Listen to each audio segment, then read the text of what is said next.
السلام علیکم ورحمۃ اللہ وبرکاتہ۔ اللہم صلی علی محمد النبی الامی وعلی آلہ وسلم تسلیما۔ حضرت عبداللہ بن عباس رضی اللہ تعالی عنہما سے مروی ہے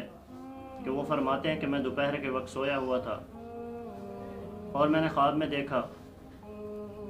کہ حضرت محمد صلی اللہ علیہ وسلم میرے خواب میں آئے اور میں نے دیکھا کہ ان کے بال بکھرے ہوئے ہیں اور غبر آلود ہیں، اور آپ صلی اللہ علیہ وسلم کے ہاتھ میں ایک بوتل ہے جس کے اندر خون ہے۔ تو میں نے عرض کی کہ یا رسول اللہ، میرے ماں باپ آپ پہ قربان، یہ کیا ہے؟ تو آپ صلی اللہ علیہ وسلم نے فرمایا یہ حضرت حسین اور ان کے ساتھیوں کا خون ہے جو میں آج کے دن جمع کر رہا ہوں۔ حضرت عبداللہ بن عباس رضی اللہ تعالیٰ عنہما فرماتے ہیں کہ میں سمجھ گیا کہ آج کے دن حضرت حسین اور ان کے ساتھیوں کو شہید کیا گیا ہے، اور جب میں نے معلوم کیا تو واقعی ایسا ہی نکلا۔ حضرت حسین اس دن اپنے بھائیوں کی لاشوں کو اٹھا رہے ہیں، اپنے بیٹوں کی لاشوں کو اٹھا رہے ہیں اپنے ہاتھوں سے، اور اپنے بھتیجوں کی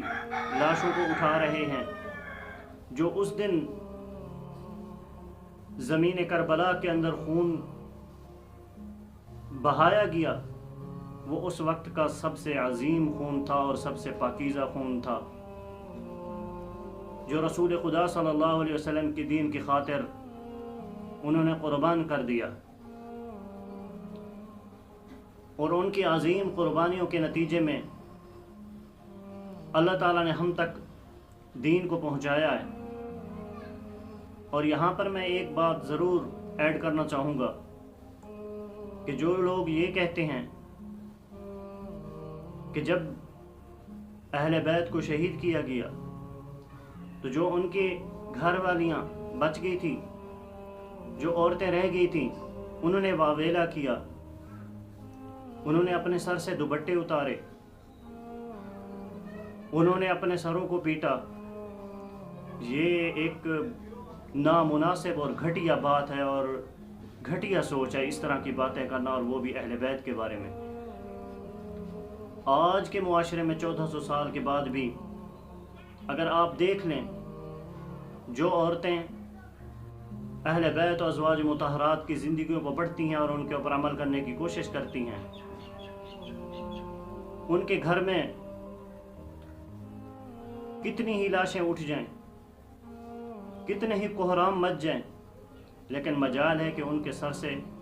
دوپٹہ بھی سرک جائے۔ جب 1400 سال کے بعد ان کے ماننے والی عورتیں جو ان کو فالو کرتی ہیں، ان عورتوں کا یہ حال ہے، تو اہل بیت کے بارے میں اس طرح کا تصور کیسے کیا جا سکتا ہے؟ دعا ہے کہ اللہ تعالی ہمیں حقیقت سمجھنے کی توفیق عطا فرمائے